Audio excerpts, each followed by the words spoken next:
मैं रिकॉर्डिंग साथ में करती हूँ ना, इसीलिए वो कर दिया। तो देखो ये आपके पहले ये जो पंच महाभूत है ना, तो इसमें ये मेनली बात आज मैं करूँगी, कुछ मुद्राओं की बात करूँगी और कुछ बात करूँगी आपसे मेनली मुद्रा की बात करूँगी, कुछ प्राणायाम की बात करूँगी, मतलब प्राणायाम के डिफरेंट फॉर्म को जो आप कर सकते हो और आपकी बॉडी ठंडी रह सकती है। ठीक है, कुछ मुद्राएं मैंने पहले ऑलरेडी मेरे यूट्यूब पर डाला हुआ है, दैट इज़ ज्ञान मुद्रा, वायु मुद्रा, हृदय मुद्रा डाला हुआ, बट आज मैं सेशन में आपको एक बार फिर से बताऊँगी। बलविंदर जी प्रणाम सर।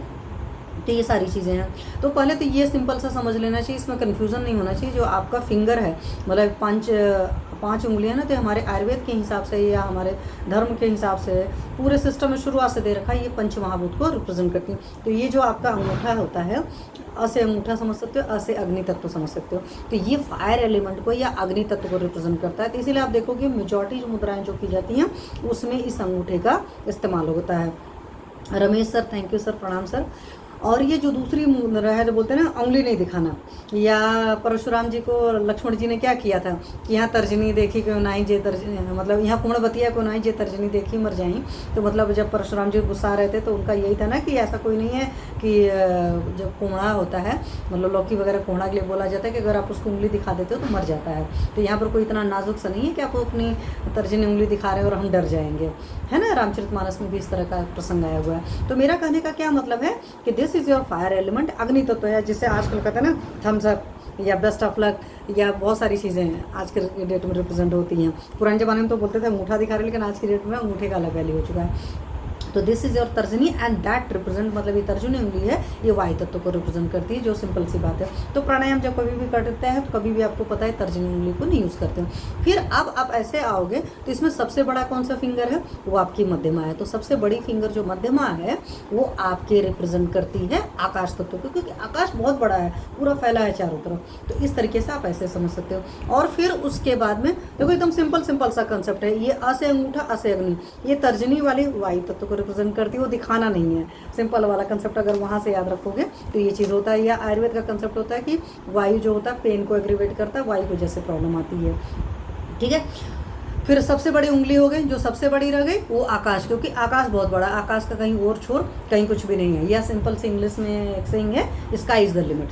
ठीक, फिर उसके बाद ये दूसरी जो अनामिका जी हमारी हैं, जो हम टीका लगाने में यूज़ करते हैं, किसी को तिलक करने में यूज़ करते हैं, भगवान जी को जब हम टीका लगाते हैं तब यूज़ करते हैं, और जब रिंग होती है, मतलब रिंग सेरेमनी वगैरह होती है, इस तरह के कुछ फंक्शंस होते हैं, तो उसमें भी आप देखते हो इसमें रिंग पहनी जाती है, रिंग सेरेमनी होती है। क्यों होती है?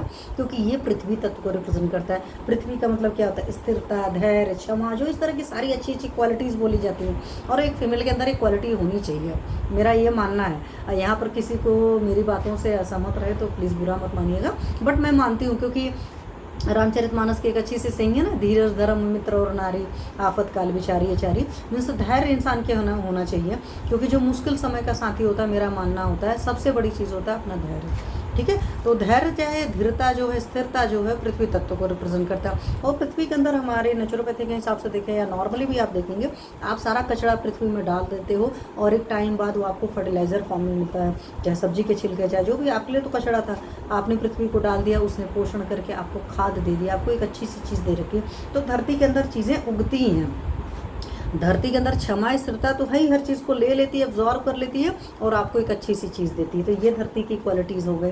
फिर उसके बाद अगर मैं बात करूँ तो ये आपकी जो छोटी सी उंगली है, कनिष्ठिका उंगली होती है, जिसको हम लोग नॉर्मली ऐसे कहते हैं लघु शंका के लिए जाना है। तो हमारे यहाँ जब हम, क्योंकि मैं शिशु मंदिर की पढ़ी हूँ, मैं वहाँ से इसलिए और रिलेट करके बता रहा हूँ, तो ऐसे जब बोलते थे तो बोलते थे यूरिनेशन के लिए जाना है या लघु शंका के लिए जाना है, और जब दो दिखाते थे दैट इज दीर्घ शंका होता था।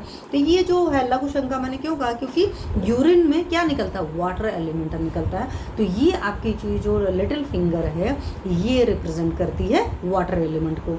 तो फर्स्ट आपका अंगूठा था, दैट इज अग्नि तत्व, अ से अंगूठा, अ से अग्नि तत्व। दूसरा आपकी तर्जनी थी, ये वायु तत्व को रिप्रेजेंट करती थी।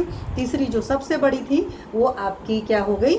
मध्यमा, मतलब आकाश तत्व को रिप्रेजेंट करती है। और फिर जिसमें रिंग आप पहनते हैं, ये आपका रिंग जो पहनते हैं, ये पृथ्वी तत्व को रिप्रेजेंट करता है।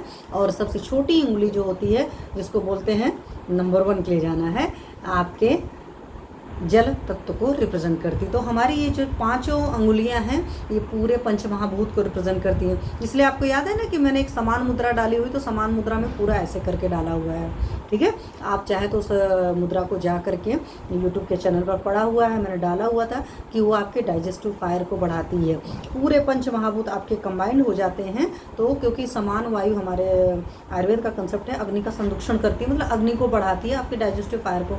और आज की डेट में जितनी बीमारी हो रही है वो हर बीमारी की मेन वजह है कि हमारी डाइजेस्टिव फायर अच्छी नहीं है। तो अपनी डाइजेस्टिव फायर को सबसे अच्छा करने का तरीका है कि हमारी जो है सारे महाभूत बैलेंस हो, हमारी जठराग्नि अच्छी हो, तो उसके लिए आप समान मुद्रा कर सकते हैं। तो आप वहाँ पर जा कर के समान मुद्रा को सर्च कर